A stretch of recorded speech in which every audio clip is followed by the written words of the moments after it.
Nós temos tratado nesses últimos mais de ano sobre o Evangelho de Marcos e nós chegamos hoje no capítulo 13.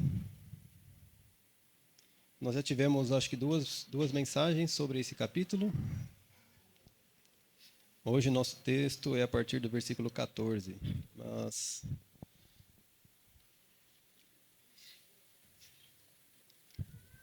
esse trecho, então, faz parte, da resposta que Cristo dá quando perguntado ali pelos seus discípulos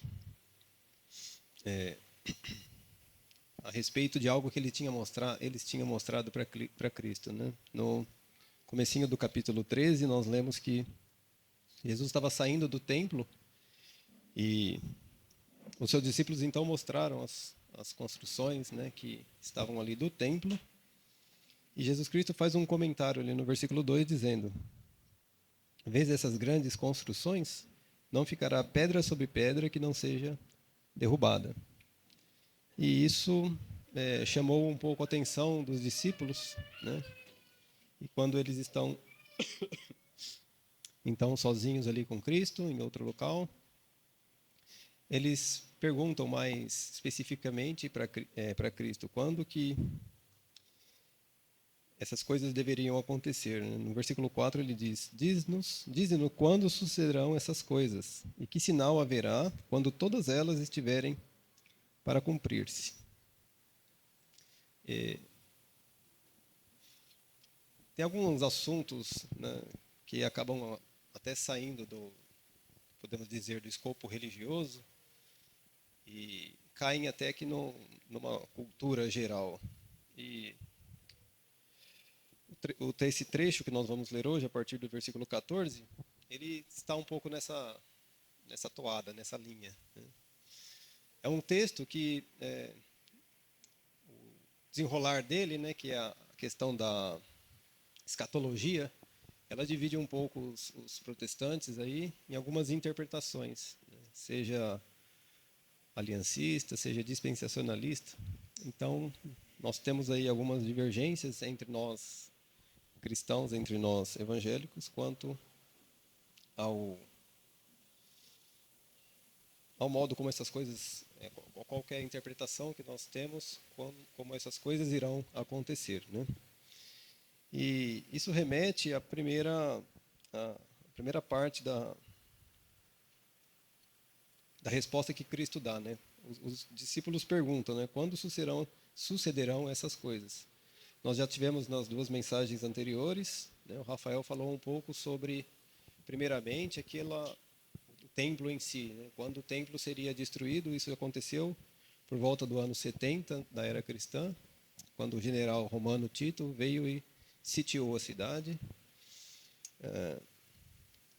Joséfo, um dos historiadores que por fora da Bíblia fala sobre esse assunto, fala sobre esse evento, diz que foi algo extremamente violento, extremamente cheio de terror, essa tomada de Israel.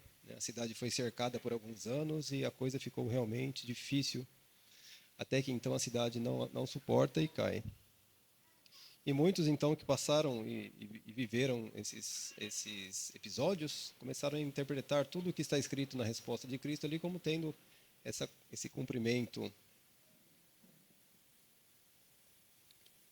digamos, histórico ali, quando ocorre essa tomada de Jerusalém. Mas isso fazia parte da pergunta de Cristo, porque os discípulos perguntaram, quando que isso ia acontecer? Isso o quê? Cristo falou que era para eles olharem para o templo e ali não restaria pedra sobre pedra. Então Cristo responde, sobre isso. Mas a pergunta dos discípulos, ela parece um pouco mais, vai mais além do que isso, Talvez aqui em Marcos não fique tão claro, mas em Mateus, no capítulo 24, Mateus, no capítulo 24, no versículo 3, a pergunta dos discípulos fica da seguinte maneira: no Monte das Oliveiras achava-se Jesus assentado, quando se aproximaram dele os discípulos em particular e lhe pediram: dize-nos quando sucederão essas coisas, que sinal haverá da tua vinda e da consumação do século? Então, essa é uma pergunta bem simples, né, que os discípulos fazem ali a Cristo. E Cristo, de fato, responde até certo ponto tudo o que ele pode responder, né, sobre esse assunto. Nas duas mensagens, então, que nós vimos, na última, principalmente, nós pensamos, então, sobre a situação do que os discípulos de Cristo, aqueles que seguem a Cristo, passariam nesse mundo. E, de certa forma, isso aplica-se, né, como nós vimos com o Rafael na semana passada, isso aplica-se a nós. O tipo de perseguição que nos está imposta, que é a realidade daquele que realmente professa o nome de Cristo nesse mundo. E não sei se vocês vão lembrar, mas na primeira mensagem introdutória nesse capítulo, o Rafa falou que existiam algumas divisões nesse texto. E justamente essas divisões são as diferentes pregações que nós estamos fazendo sobre esse tema. E no versículo 14, Cristo começa então a entrar num outro aspecto da resposta, né? Um outro período de tempo dessa resposta que ele está trazendo. Nosso trecho, então, dessa noite será no capítulo 13, do versículo 14 ao versículo 23. Eu gostaria de ler, primeiramente, o texto e nós vamos pensando no decorrer da mensagem. Versículo 14. Quando, pois, virdes o abominável da desolação, situado onde não deve estar, quem lê entenda, então os que estiverem na Judéia fujam para os montes. E os que estiverem em cima, no eirado, não desçam nem para tirar da sua casa alguma coisa. E o que estiver no campo, não volte atrás para buscar a sua capa. Ai das que estiverem grávidas e das que amamentarem naqueles dias. Orai para que isso não suceda no inverno. Porque aqueles dias serão de tamanha tribulação como nunca houve desde o princípio do mundo que Deus criou, até agora e nunca jamais haverá. Não tivesse o Senhor abreviado aqueles dias, ninguém se salvaria. Mas por causa dos eleitos que ele escolheu, abreviou tais dias. Então, se alguém vos disser, eis aqui o Cristo, ou ei-lo ali, não acrediteis, pois surgirão falsos cristos e falsos profetas operando sinais e prodígios, para enganar, se possível, aos próprios eleitos. Estais de sobreaviso, tudo isso vos tenho predito. Então nós entramos, né, como eu estava dizendo, numa parte diferente então dessa resposta que Cristo está dando aos seus discípulos, né? E uma das questões que eles fazem eles pedem por um sinal a Jesus. E é justamente o que ele faz aqui no versículo 14, né? Quando, pois, vires o abominável da desolação situado onde não deve estar. Quem lê, entenda.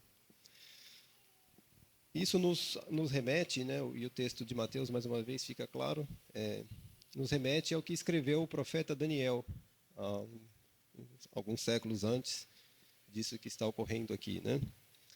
E para nós entendermos o que Cristo quer dizer aqui, a gente tem que pensar um pouco sobre Daniel. Daniel era um profeta, ele viveu nos últimos dias podemos dizer assim, do reino livre de Judá.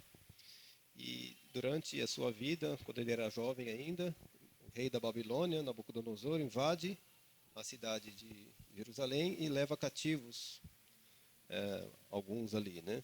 E ali então começa o cativeiro babilônico. E Daniel então é levado para a Babilônia juntamente com cidadãos seus, e ali ele passa então a servir na presença do rei. Eu creio que essa é uma história bem conhecida de todos nós. Aquele que não conhece, eu digo, vale muito a pena. Era uma das histórias favoritas quando eu era criança e não deixou de ser até hoje. Mas o que acontece é que os primeiros capítulos do livro de Daniel, então, vai falando, com algumas exceções, basicamente daquilo que estava acontecendo, né? É algo histórico. Mas da metade do livro, então, para frente, muda um pouco e ele passa a se tornar um tom mais profético. E numa dessas, existem muitas profecias tão específicas e certas que muitos daqueles que criticam a Bíblia dizem que elas não poderia ter sido escrito quando foi de fato escrito, porque se cumpriu muito ao pé da letra o que estava escrito, e aqueles que obviamente não creem em Deus colocam que isso deve ter sido escrito depois que aconteceu, de tão fiel aos acontecimentos que são essas profecias. Mas, porém, eu gostaria apenas de ler aquilo que nos remete ao tema dessa resposta que Cristo está dando aos seus discípulos. E para pegarmos um pouco, então, do contexto dessas profecias, no capítulo 9 de Daniel, é um capítulo que fala da famosa profecia das 70 semanas. Eu imagino que todos nós já ouviu falar sobre essas profecias, e eu não vou entrar, logicamente, nesse assunto todo, só gostaria de pegar um pouco do contexto para que nós pudéssemos entender aquilo que Cristo está dizendo aqui. Então, a partir do versículo 24 até o 27, diz assim: 70 semanas estão determinadas sobre o teu povo e sobre a tua santa cidade, para fazer cessar a transgressão, para dar fim aos pecados, para expiar a iniquidade, para trazer justiça eterna, para selar a visão e a profecia, e para ungir o Santo dos Santos. Sabe e entende, desde a saída da ordem para restaurar e para edificar Jerusalém, até ao ungido, ao príncipe, 70 semanas, 7 semanas e 62 semanas. Me perdi aqui. 7 semanas e 62 semanas. As praças e as circunvalações se reedificarão, mas em tempos angustiosos. Depois das 62 semanas, será morto o ungido, e já não estará. E o povo de um príncipe que há de vir destruirá a cidade e o santuário, e o seu fim será num dilúvio. E até o fim haverá guerra, desolações são determinadas. Ele firmará aliança com muitos por 1 semana. Na metade da semana fará cessar o sacrifício e a oferta de manjares. Sobre a asa das abominações virá o assolador, até que a destruição que está determinada se derrame sobre eles. E se a gente parar para pensar um pouco nessa profecia aqui que Daniel está recebendo, tem tudo a ver, com aquilo que Cristo está falando, com aquilo que os discípulos estão perguntando. Ele dá um número de semanas aqui, desde a época que saiu o decreto, como eu estava falando, Daniel viveu no começo do que é chamado o exílio babilônico. Esse exílio chegou a um fim. Ele chega ao fim com essa ordem, que era para o povo voltar, primeiramente, reconstruir a cidade e o templo. E aqui ele dá um start nesse tempo, e ele chama esse tempo aqui de semanas. E nós entendemos que não são semanas literais, semanas de dias, obviamente, são semanas de anos. E eu não vou fazer as contas aqui, mas se você puxar a matemática aqui toda, a gente tem que esse cumprimento se dá justamente na morte de Cristo. E soma-se então essas 62 semanas e 7 semanas, 69 semanas. E a profecia era das chamadas 70 semanas. E durante, então, esse tempo, essa questão que os discípulos colocam, ela iria ser respondida dessa maneira. Então, Cristo chama a atenção dos seus discípulos para essa profecia. E não apenas para essa parte. Também temos algumas coisas que nos chamam a atenção na fala de Cristo. Ele usa um termo muito interessante aqui, que é sobre isso que eu me referia no começo, quando eu comecei a falar com vocês. Quando, pois, virdes o abominável da desolação. O que quer dizer esse abominável da desolação? Nós podemos avançar dois capítulos para frente. No capítulo 12 de Daniel, versículo 1, diz assim: Nesse tempo se levantará Miguel, o grande príncipe, o defensor dos filhos do seu povo, e haverá tempo de angústia, a qual nunca houve, desde que houve nação, até aquele tempo. Mas naquele tempo será salvo o teu povo, todo aquele que for achado inscrito no livro. E o versículo 11, que talvez seja esse a Cristo estava se referindo: Depois do tempo em que em que o costumado sacrifício for tirado e posta a abominação desoladora, haverá ainda 1290 dias.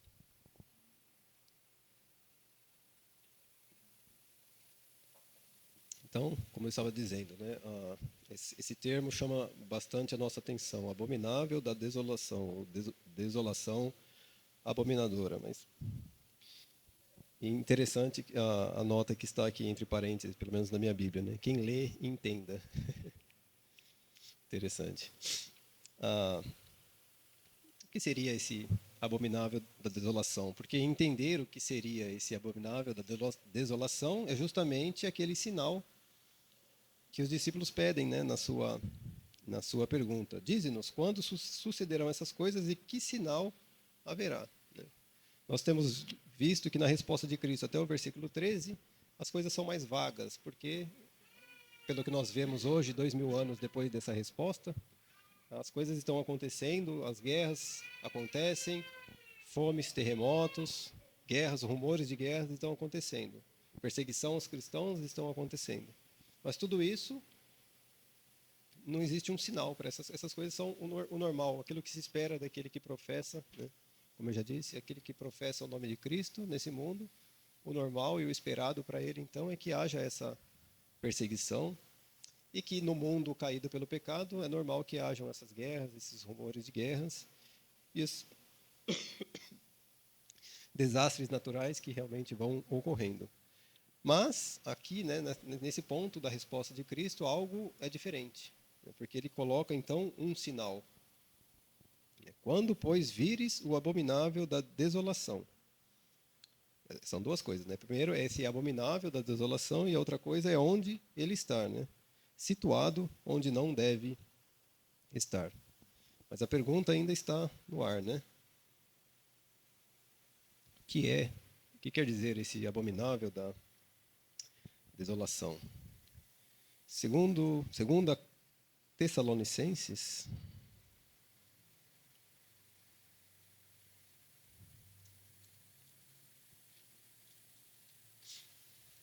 segunda de carta de Paulo aos Tessalonicenses, no capítulo 2,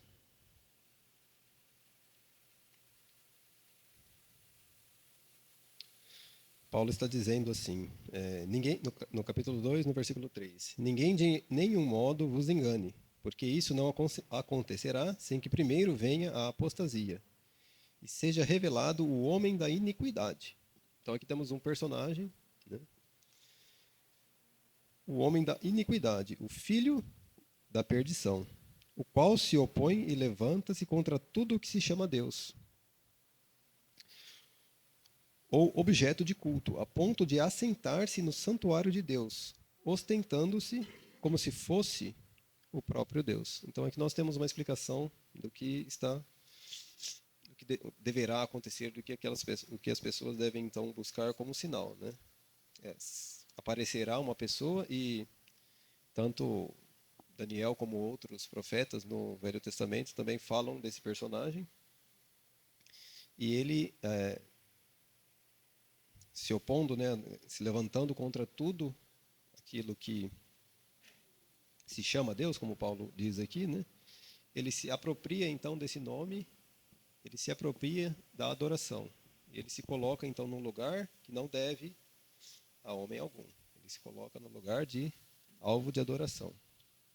Então nós entendemos que Cristo está falando aqui justamente desse personagem. E esse personagem ganhou um nome, e esse nome, não sei se por conta de filmes que fizeram, filme de terror, é algo assim meio escatológico que as pessoas conhecem, né? O anticristo. Todo mundo já ouviu falar do anticristo. Aqueles que assistiram a Última Profecia já até viram ele, né?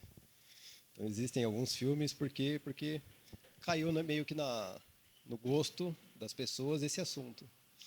Mas caiu no gosto das pessoas da maneira que a palavra cai, né? Distorcida. E não é o nosso interesse, não é o nosso intuito falar muito sobre isso, né? Eu só estou citando porque Cristo coloca então que esse personagem, né, que a Bíblia fala sobre ele um dia irá se manifestar. E quando ele se manifestar, ele vai se colocar num lugar de adoração. E quando isso acontecer, então Jesus Cristo está chamando a nossa atenção para isso.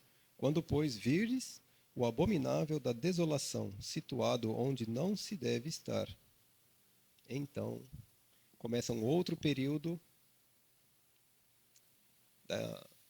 dos eventos futuros, né? Daquilo que deverá acontecer ainda, até que todas as coisas que Deus designou sejam cumpridas.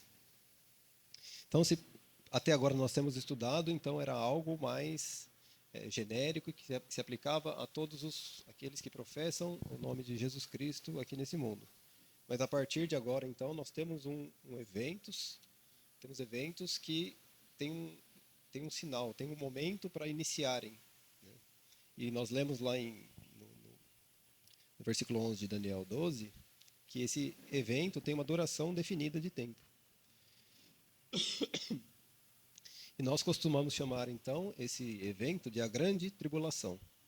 E Cristo, então, vai falar um pouco sobre essa grande tribulação e nós vamos compará-la, né, com aquilo que nós temos vivido e com aquilo que nós temos estudado nesse capítulo, para vermos se existe alguma semelhança ou não com aquilo que é a nossa realidade, com aquilo que nós estamos vivendo, com aquilo que a igreja tem vivido já nesses mais de 2000 anos.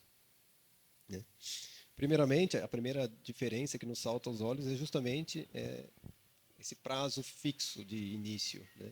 Quando vocês virem que o anticristo, o abominável da desolação, tomar o local que ele não deveria estar, então aí Cristo começa dizendo, né? Os que estiverem na Judeia, fujam para os montes. E aqui é a primeira diferença que eu vejo de tudo aquilo que nós sofremos, né? Nós estamos, sim, em tempos turbulentos, como sempre foi. Né? Cristo disse aos seus discípulos, antes de partir, ele disse assim, no mundo tereis aflições, no mundo tereis tribulações. E não conheço todos aqui, conheço a maioria. E sei que a vida de todos vocês, às vezes experimentam dessas coisas. Experimentam dessas tribulações, mas a palavra, né, Cristo tem nos dito para sempre para que nós não neguemos a Cristo e para que nós enfrentemos isso. E quando tivermos perante autoridades, como os discípulos mesmo estiveram, né, muitos deles morreram ali, não negaram a sua fé. Muitas dessas coisas estão registradas na Bíblia, mas tem um livro muito legal para aqueles que têm as emoções fortes, assim, não se abalam com facilidade. É um livro do John Fox, o livro dos mártires. Eu costumo brincar que esse livro ele pinga sangue. De tanta coisa que aconteceu, essa tribulação que veio, que é característica de vir a todo aquele que é do povo de Deus. Mas a primeira diferença que nós notamos aqui dessas tribulações, que nós não devemos negar, não devemos fugir, né, não devemos, em face daqueles que estão nos acusando, dar, né, o testemunho da nossa fé e permanecer firmes. Mas aqui a gente tem algo um pouco diferente que Cristo fala. Né? Então, os que estiverem na Judéia, fujam.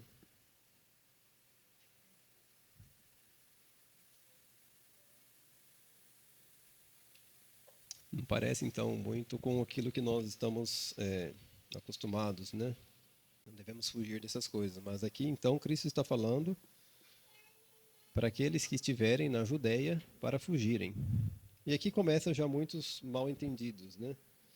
Mas nós temos que o foco aqui não é, por exemplo, aqueles que estiverem na cidade, aqueles que estiverem em tal local, aqueles que estiverem...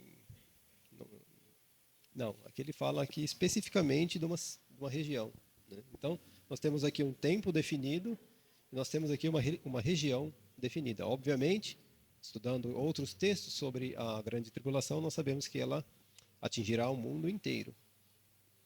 Mas Cristo nos fala aqui especificamente de uma cidade, de uma região. Né? Mateus fala da cidade de Jerusalém. Marcos apenas fala da Judéia, que é todo aquele estado, todo aquele país ali. Então, o que ele diz, né?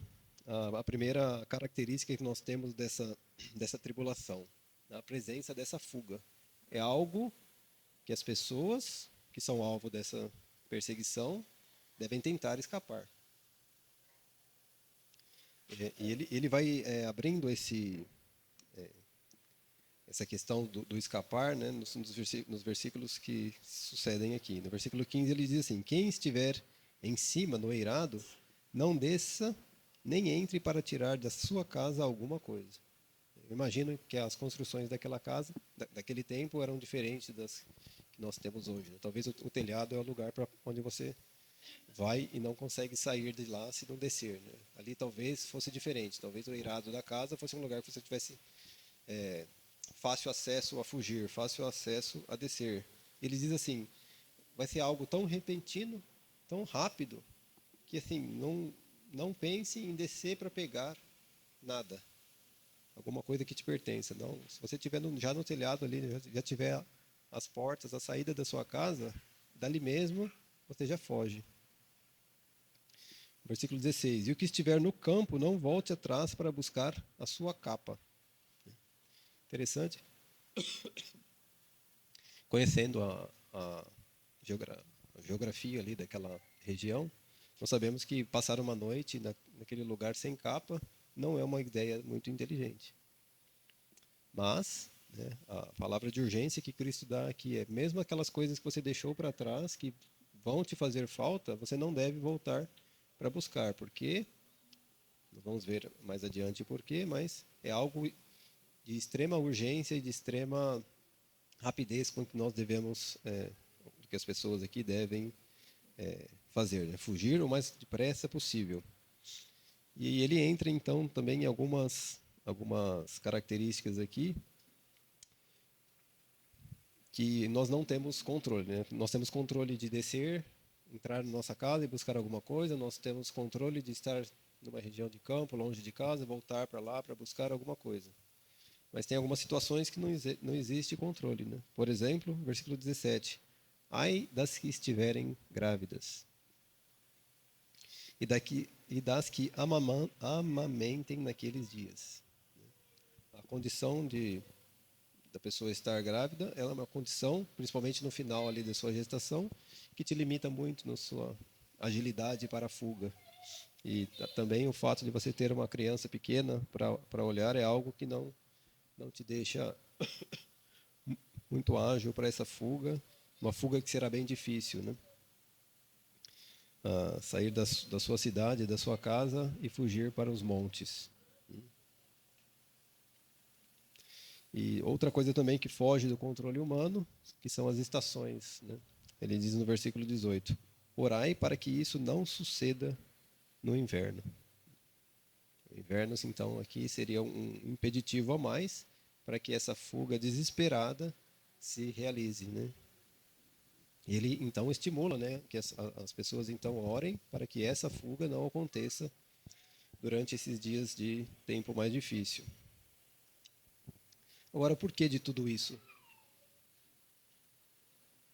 Se é então a realidade do povo de Deus viver sobre perseguição, viver sobre tribulação, por que ele está dando esse quadro meio desesperador, né, para aquele que lê? Né? Por que ele está dando esse senso de urgência? Por que ele está dando essa mentalidade de já pensar nisso e orar por esse dia? Por que ele está tão preocupado com essas coisas?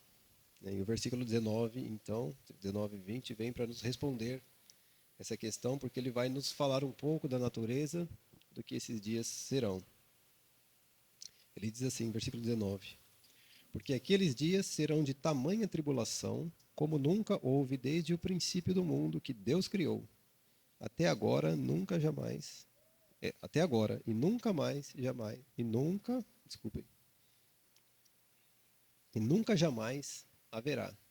Então, nós não estamos falando, né, e nós, ligando a televisão e olhando os noticiários, nós pensamos muitas vezes quanta violência, quanta coisa que o homem faz, quanta injustiça que ocorre, quantas coisas que o homem é capaz de fazer. E essa é uma das grandes diferenças, então, dessas tribulações que nós estamos acostumados, dessa outra que está por vir. Cristo está falando, né? Tamanha tribulação como nunca houve desde o princípio do mundo. Já houve muita coisa desde que o mundo é mundo. E algumas delas estão registradas, né, na, na própria Bíblia. Nós temos o próprio dilúvio, que eliminou toda a população da terra, exceto 8 pessoas. Nós temos destruição de cidades como Sodoma e Gomorra, onde literalmente choveu fogo do céu e aniquilou todas aquelas pessoas, animais, a própria cidade foi destruída. Nós tivemos, por exemplo, né, no ano 70, aqui, que ainda não tinha acontecido, esse cerco de Tiro a Jerusalém, que foi algo também extremamente violento. Tem outros exemplos, né? Eu me lembro agora dos cercos que tiveram também, e fome que houveram, onde as pessoas tiveram que se alimentar dos próprios filhos. E isso já aconteceu muito na história desse mundo. Só que, para nosso espanto, ainda maior, Cristo está falando. Essa tribulação que está por vir é muito maior do que isso que já sucedeu. E o versículo 20 ainda nos mostra realmente que Cristo não está brincando, né? Ele fala o seguinte, e preste atenção nisso. Não tivesse o Senhor abreviado aqueles dias. Nós lemos ali em Daniel, no capítulo 12 e versículo 11, uma duração ali em dias. E justamente foi do propósito de Deus que esse tempo fosse curto. Né? 2 anos e meio, metade de uma semana de anos. 3 anos e meio, metade de uma semana de anos. Né? E ele diz, não tivesse o Senhor abreviado aqueles dias, ninguém se salvaria. Então, realmente, é algo assim que foi tão será tão intenso que vai ter que ser curto, porque senão nada sobrevive. Mas por causa dos eleitos que ele escolheu, abreviou tais dias. Agora, qual que é o objetivo então de todas essas coisas? Obviamente, nós não estamos estudando especificamente sobre a grande tribulação. Estamos apenas mostrando aquilo que Cristo fala. Mas boa parte do livro de Apocalipse, boa parte do livro de Daniel e alguns outros profetas, Ezequiel fala um pouco também, vai falar das coisas que irão acontecer.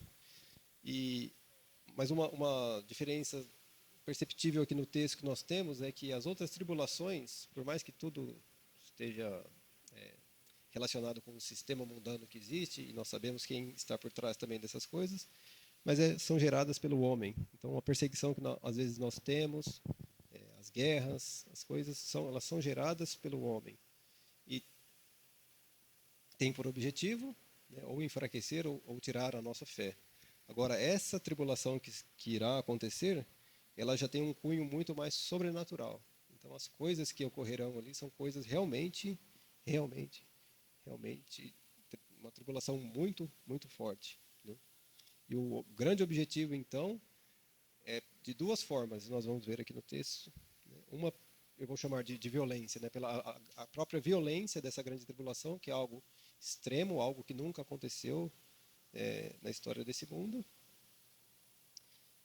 visando então a aniquilação daquele que professa o nome de Deus, daquele que é o povo de Deus, daquele, como ele diz aqui, que foi eleito, povo de Deus. Essa é a grande natureza e essa é a grande propósito dessa tribulação, né? A aniquilação daquele que professa o nome do nosso Deus. E essa violência acontece então de tal forma que tem que ser, né, de um tempo encurtado aqui, porque senão realmente nada disso ela aconteceria, né? A violência é tal que nem todas as pessoas acabariam por falecer. E o outro ponto, né, dessa tribulação é a presença assim como aquele que é o abominável da destruição, abominável da desolação, é a presença também de outros falsos cristos. Mas falsos cristos, desde que Cristo veio, muitos já apareceram. A gente até pensou em um deles na semana passada, bem engraçado. Mas falsos cristos estão por aí, falsos profetas estão por aí, uma das maiores religiões desse mundo é baseada num falso profeta. Então, faz parte também da nossa tribulação. Mas, nos versículos que nós temos aqui, nós temos que essa seria uma outra maneira de destruir o povo de Deus, né? Primeiro, pela violência, e segundo, pelo engano, né? Esses falsos mestres, falsos cristos, né? Operam de um modo um pouco diferente, né, do que nós temos visto hoje em dia. Quando a gente vê uma pessoa alegando uma coisa ou outra, a gente pode até ver, por exemplo, às vezes ele tenha uma boa argumentação, aquilo que ele fala parece fazer sentido e acaba enredando aqueles que não têm a firmeza na Santa Palavra. Mas, porém, o que acontecerá nesses dias, como Cristo já falou, é algo sem igual. E, nesse sentido, né, os versículos 21 para frente dizem assim: então, se alguém vos disser, eis aqui o Cristo, ou ei-lo ali, não acrediteis, pois surgirão falsos cristos e falsos profetas. E aqui está uma grande diferença. Operando sinais e prodígios para enganar, se possível, aos próprios eleitos. Então, uma outra característica dessa grande tribulação é relacionada a esses profetas e a esses falsos cristos, que eles fazem um negócio meio assim persuasivo para aquele que não realmente está firme na palavra de Deus, que é o quê? Operar sinais e prodígios.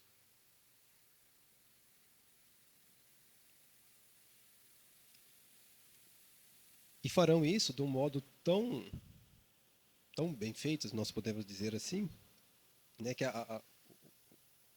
o jeito que Cristo coloca aqui, né, para enganar, se possível, aos próprios eleitos. Então não será apenas algum truque, alguma ilusão que acontecerá, não.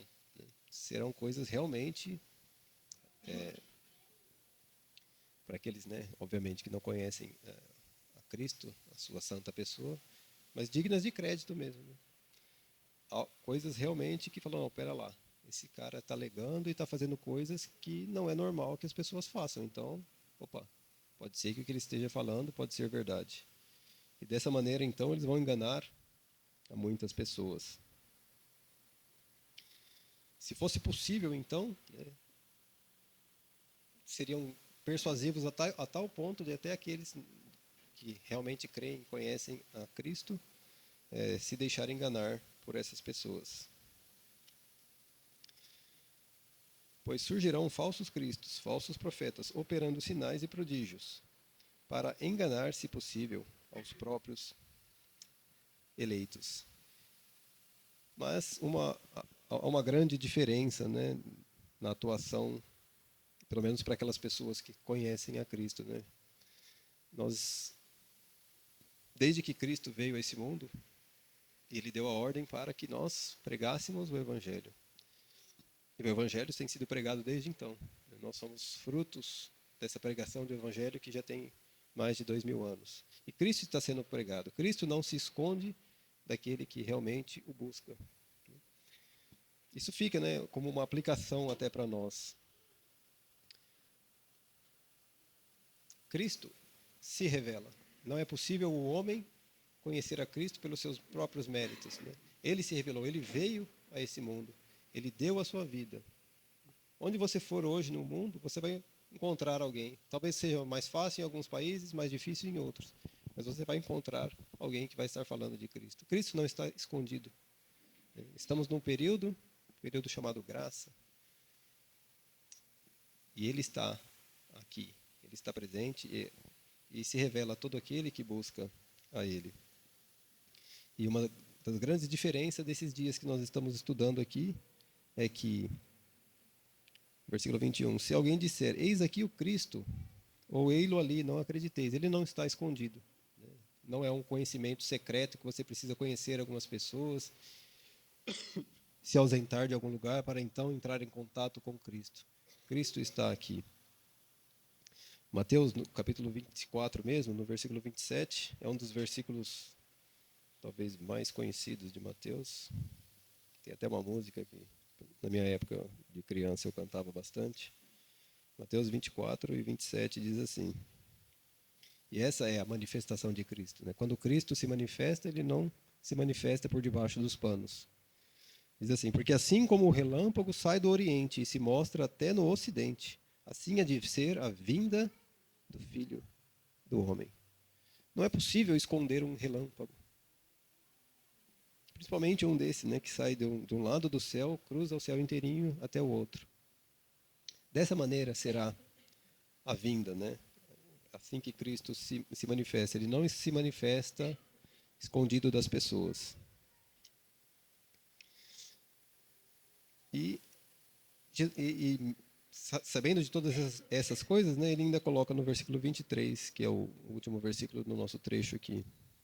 Estais vós de sobreaviso, tudo isso vos tenho predito. Então, outra coisa que acontece aqui, né? Ele deixou sim esse sinal para ser visto, mas ele registrou o que vai acontecer na sua palavra. E o nosso dever como povo de Deus é estudar a palavra dele e saber que realmente essas coisas têm que se acontecer. Sempre que nós pensamos nesse assunto, parece algo que sempre está bem no futuro, como eu imagino que esteja. Mas ele deixou aqui para que soubéssemos dessas coisas, né? Ele deixou, ele diz, né, estai vós de sobreaviso, tudo isso vos tenho predito. Nós teremos um pouco mais, né, dessa revelação de Cristo, como eu li no versículo de Mateus agora, na próxima mensagem. Esse trecho não acaba aqui, né? Apenas a nossa mensagem acaba aqui. Mas eu gostaria de deixar como aplicação de tudo isso, né? Esse assunto, por mais que seja um assunto que nós temos contato com ele, nós vivemos, sempre parece algo que está bem distante, fora da nossa realidade, né? Mas Cristo nos está avisando desses eventos, né? Ele determinou esse tempo irá acontecer, esse tempo realmente é um tempo de prova muito grande para esse mundo, para aqueles que irão passar por eles, né? E gostaria também de ressaltar a diferença entre aquela tribulação que Cristo prometeu para nós, para a igreja, né? Aquela tribulação que ele diz que estará conosco, né? Aquela tribulação que os homens podem apenas tirar a nossa paz, podem tirar as nossas vidas, mas eles não têm acesso ao nosso interior, né? Cristo, e nós pensamos nisso ao tomar da ceia, né? Cristo, sendo Deus, ele proveu um meio. Então, e por mais que difícil sejam essas tribulações que nós passamos, né, nós estamos guardados disso, porque haverá ainda uma tribulação e ela vai ser bem diferente daquilo que nós temos experimentado. E a presença que nós temos de Jesus, né? Jesus Cristo está em nós, nós temos acesso a Ele, né? Ele tem falado conosco, nós temos nos reunidos, como estamos fazendo agora aqui, no nome dEle, né? Nós contamos com a presença dos nossos irmãos para nos ajudar, para nos auxiliar, para nos corrigir, né? Juntamente com a Sua palavra. E nós gozamos da presença do nosso Salvador. E é algo que assim é o que nós mais devemos valorizar, porque sempre estaremos com Ele. E Ele prometeu, né? Ele não se oculta de nós, Ele não nos deixa para trás, né? Ele se revelou a nós. E a prova maior que nós temos disso é que Jesus Cristo, por tanto amar-nos, né, nos deu o seu Filho, para que todo aquele que nele crê não seja exterminado, né? Tenha a vida eterna. Vamos orar? Senhor Deus e Pai, muito obrigado, Deus, porque nós podemos ler a Tua palavra e ela é a fonte de ensino, fonte de consolo que nós temos, ó Pai, da Tua parte, Deus. Muito obrigado porque o Senhor se revela a nós, o Senhor nos ama e o Senhor nos proverá o descanso para sempre contigo, ó Pai, por méritos daquilo que Cristo Jesus fez em nosso lugar, ó Pai. Obrigado por esse tempo que passamos aqui na leitura e na meditação da Tua palavra, Deus. Em nome de Jesus Cristo. Amém, Senhor.